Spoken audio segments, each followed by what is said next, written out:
तो दोस्तों अब बात करते हैं भारतीय नौसेना की। और जरूरत पड़ी भी क्यों नहीं पड़नी चाहिए थी, क्योंकि विदेशी शक्तियां थी वो अपने आप को डेवलप कर चुके थे। तीनों सेनाओं का गठन लगभग हर विदेशी शक्ति अपने यहाँ कर चुकी थी। भारत के पास अभी तक कोई ऐसी सेना नहीं थी कि जिससे विश्व को अपनी शक्ति का एहसास करा सके। पहली बार भारत की बात करते हैं तो नेवी का गठन 1613 ईस्वी में हुआ, जब ईस्ट इंडिया कंपनी ने अपने यहाँ महज 58 व्यक्तियों के साथ एक समुद्री सेना का गठन किया। और ईस्ट इंडिया कंपनी ने उस सेना का नाम रखा मेरीन नेवी। आखिर मेरीन नेवी ही नाम क्यों दिया उन्होंने? क्योंकि वो समुद्री सेना थी और समुद्री सेना के नाम क्या कि उन्होंने मेरीन शब्द लगाया, क्योंकि मेरीन शब्द उनके लिए बहुत ही पॉसिबल वर्ड था। और ये वर्ड भारतीय समाज के लिए अलग ही पड़ रहा था, क्योंकि वो ब्रिटेन के लोग थे। अपनी संस्कृति को, अपनी सभ्यता के, अपनी समाज की छाप को भारत में लगातार छोड़ना चाह रहे थे। उसके बाद समय बीता चला गया। 1685 में इसका नामकरण हुआ, फिर से इसका नाम रखा गया बंबई मेरीन। बंबई समुद्र किनारे बसा हुआ एक प्रवेश द्वार था। उस समय के अकॉर्डिंग ये स्वर्ग था भारत का, क्योंकि वहीं पे लोग आते थे और सबसे अधिक वहीं पे रुकते थे, क्योंकि समुद्र के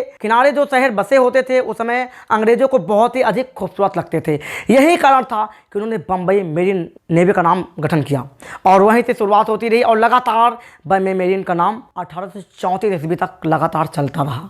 फिर से उनके मन में आया कि कहीं ना कहीं हम इस नाम को बदल देते हैं और इस नाम के बदलने से शायद फिर से नेवी का इतिहास एक नए इतिहास में लिखा जाए। तो उनके दिमाग में इन्वेंशन हुआ और यहीं से एक और नया नाम उन लोगों ने सोचा। 8 सितंबर 1934 ईस्वी नेवी के लिए एक अधिनियम पारित हुआ। भारतीय विधान परिषद ने भारतीय नौसेना अधिनियम परिषद पारित किया। अब बात करते हैं कि विश्व लेवल पे नेवी कहां से और कब पहचानी गई, विस्तार कब हुआ। तो विस्तार सेकेंड वर्ल्ड वॉर, जिस समय द्वितीय विश्व युद्ध चला, उस समय जो नेवी थी उसका विस्तार हो चुका था बहुत ज्यादा।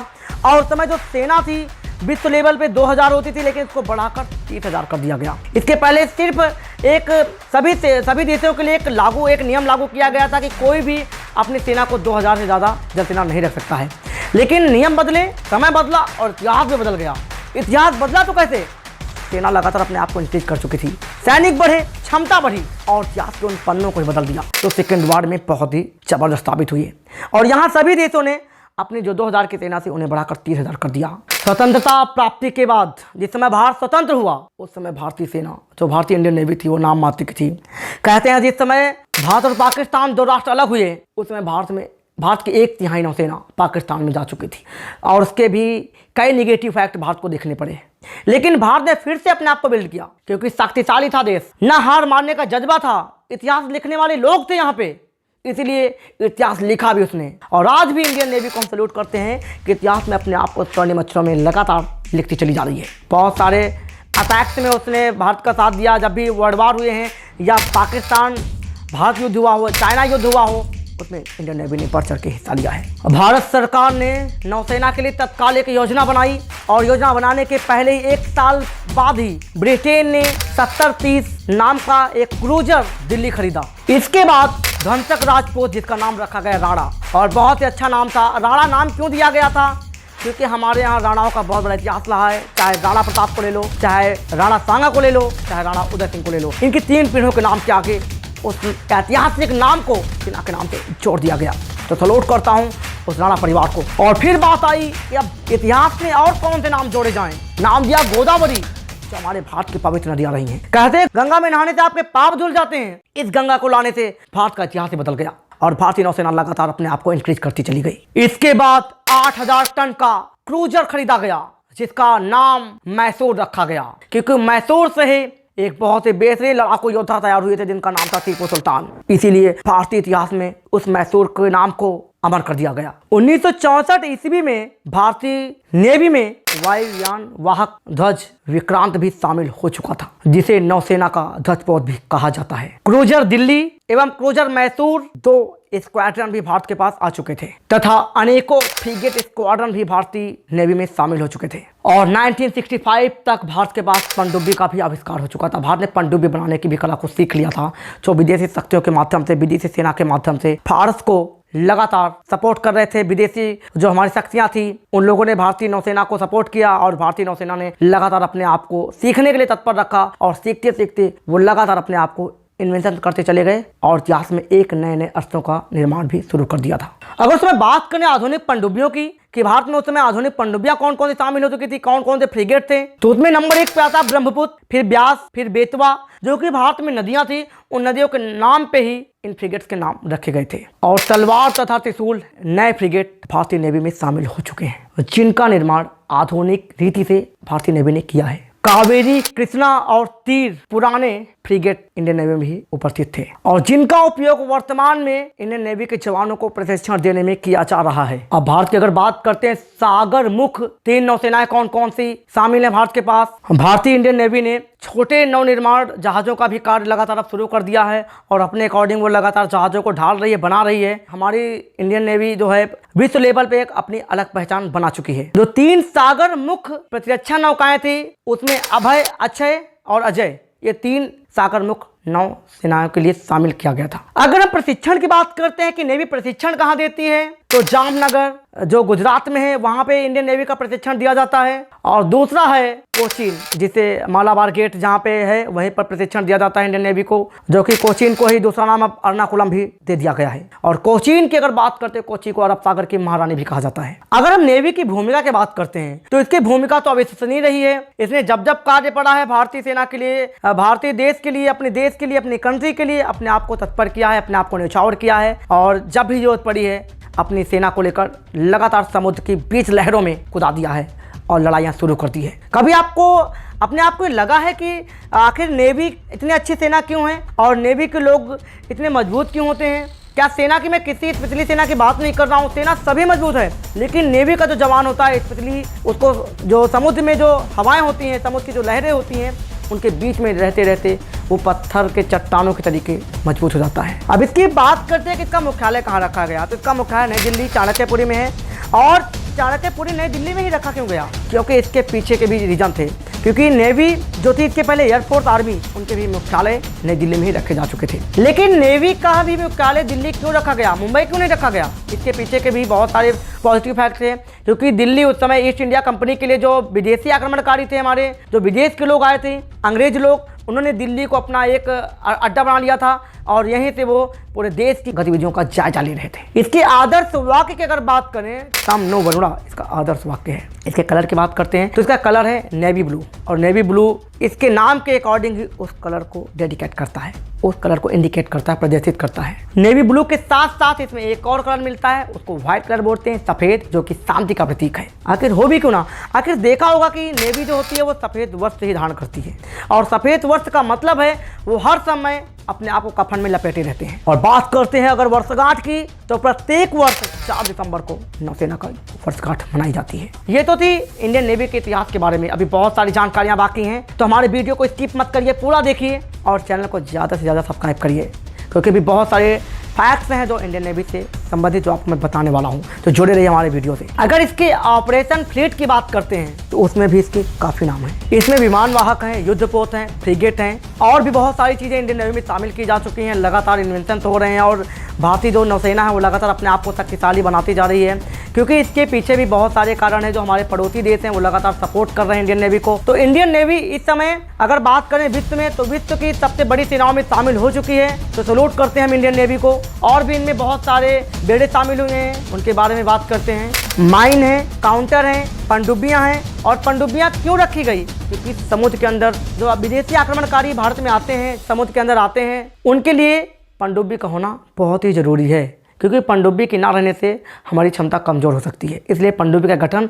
आजकल विश्व के सभी देशों ने ज़्यादा से ज़्यादा करना शुरू कर दिया है। अब बात करेंगे कि अभी तक इंडियन नेवी ने कहां पे युद्ध में अपनी प्रतिभा का लोहा मनवाया है। इंडियन नेवी क्यों, विश्व की सारी नेवी की अगर मैं बात करता हूँ, लेकिन स्पेशली आज मैं बात करूंगा इंडियन नेवी की। जल सेना ने कहां अपनी शक्ति का परिचय लहराया है। द्वितीय विश्व युद्ध में, इंडिया पाकिस्तान युद्ध में, इंडिया चाइना युद्ध में, उसके बाद ऑपरेशन कैक्टस, कारगिल युद्ध और ऑपरेशन सोमालिया, भारतीय जल सेना ने महत्वपूर्ण भूमिका निभाई है। तो सैल्यूट करता हूं मैं इंडियन नेवी को कि ऐसे ऐसे कारनामे को उन्होंने अंजाम दिया है और आने वाले समय में ये बहुत बड़ी शक्ति बन के उभर रही हैं और भविष्य में ये विश्व की सबसे बेहतरीन सेनाओं में भी शामिल हो जाएंगी। अब बात करते हैं इनकी सेनापति की। इसका सेनापति कौन होता है, तो इसका सेनापति राष्ट्रपति होता है, जो वर्तमान में रामनाथ कोविंद जी हैं। आखिर तीनों सेनाओं का सर्वोच्च राष्ट्रपति को ही बनाया जाता है। आप सभी लोग जानते होंगे तीनों सेनाओं की जो पावर होती है वो राष्ट्रपति के पास होती है, इसीलिए राष्ट्रपति को कमांडर ऑफ चीफ कहा जाता है। अब बात करते हैं चीफ ऑफ नेवल स्टाफ इस समय कौन है, तो करमबीर सिंह जी हैं इस समय, जिन्हें हम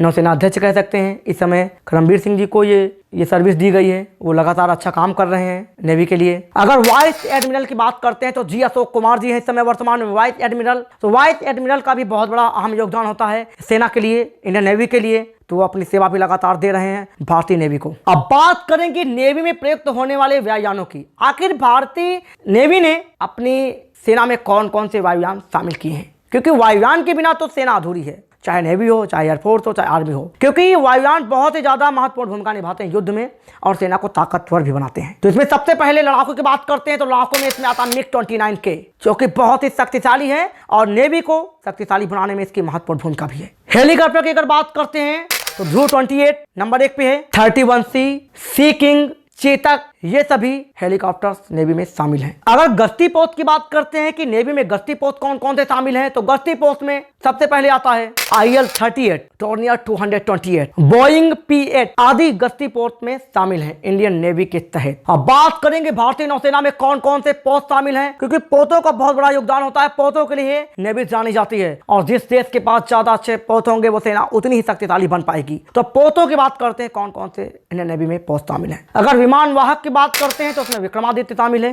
जो विमानों को ले जाता है। विध्वंसक विनाशक की अगर बात करते हैं कौन कौन से विध्वंसक विनाशक हैं जो विनाश करते हैं दुश्मनों का, दुश्मन की सेना का, इसमें दिल्ली श्रेणी है, राजपूत श्रेणी है तथा कोलकाता श्रेणी भी इसमें अपनी शक्ति को लगातार मनवा रही है। अब बात करेंगे कि इंडियन नेवी में पनडुब्बियां कौन कौन सी शामिल है, क्योंकि पनडुब्बियों का बहुत बड़ा अहम योगदान होता है, क्योंकि पनडुब्बियां पानी के अंदर रह के भी दुश्मनों पर अपनी नजर रख सकती हैं। तो इसमें सिंधु ध्वज है, सिंधु राज, सिंधु वीर, सिंधु रत्न, सिंधु केसरी, सिंधु कीर्ति, सिंधु विजय, सिंधु रक्षक, सिंधु राष्ट्र और स्कॉर्पिन श्रेणी मुख्य हैं। तो ये पनडुब्बियां इंडियन नेवी के लिए बहुत ही इंपॉर्टेंट हैं और बहुत ही जरूरी काम कर रही हैं। अगर बात करेंगे कि इंडियन नेवी में परमाणु पनडुब्बियां कौन कौन सी शामिल हैं, कौन सी शामिल है तो बहुत महत्वपूर्ण भूमिका निभा रही है। तो परमाणु पनडुब्बे में अरिहंत सबसे महत्वपूर्ण भूमिका इंडियन नेवी के लिए निभा रही है। और अगर गश्त युद्ध पोत की बात करते हैं कि कौन कौन से गश्त युद्ध पोत शामिल है इंडियन नेवी में, तो इसमें शार्दुल केसरी आता है, सबसे महत्वपूर्ण भूमिका निभा रहा है। उसके बाद एरावत है, LCPO-35 है, LCPO-33, LCPO-36, LCPO-37, LCPO-38 और LCPO-39 महत्वपूर्ण भूमिका निभा रहे हैं। गश्तयान जो होते हैं छोटे वायुयान, उसमें कौन कौन से शामिल हैं, जो कि एक युद्धक जहाज होते हैं और युद्ध में इनकी महत्वपूर्ण भूमिका होती है। भले छोटे होते हैं लेकिन युद्ध में दुश्मन की शक्तियों को लगातार कमजोर करते हैं, तो उनके लिए भी हम बताते हैं कि कौन कौन से वो इंडियन नेवी में शामिल हैं। तो इसमें शारदा, सुजाता, सरयू और सुमेधा बहुत ही इंपॉर्टेंट भूमिका इंडियन नेवी में निभा रहे हैं। अब मैं बात करूंगा फास्ट अटैक क्राफ्ट की कि कौन कौन से फास्ट अटैक क्राफ्ट जो इंडियन नेवी में शामिल है, जो इंडियन नेवी को लगातार शक्तिशाली बना रहे हैं। उनमें से FAC, T-80, T-81, T-82 ये महत्वपूर्ण भूमिका इंडियन नेवी के लिए निभा रहे हैं। और लास्ट में मुख्य चीजें आपको बतानी है जो इसमें रहस्य को छुपा के रखे हैं, वो भी आपको मैं बताने जा रहा हूं, उसको बहुत गौर से सुनिएगा। और आप सभी से निवेदन है कि मेरे वीडियो को स्किप मत करिएगा, ये वीडियो को पूरा देखिए और अगर सच्चे देशभक्त हैं तो लोगों तक शेयर करिए,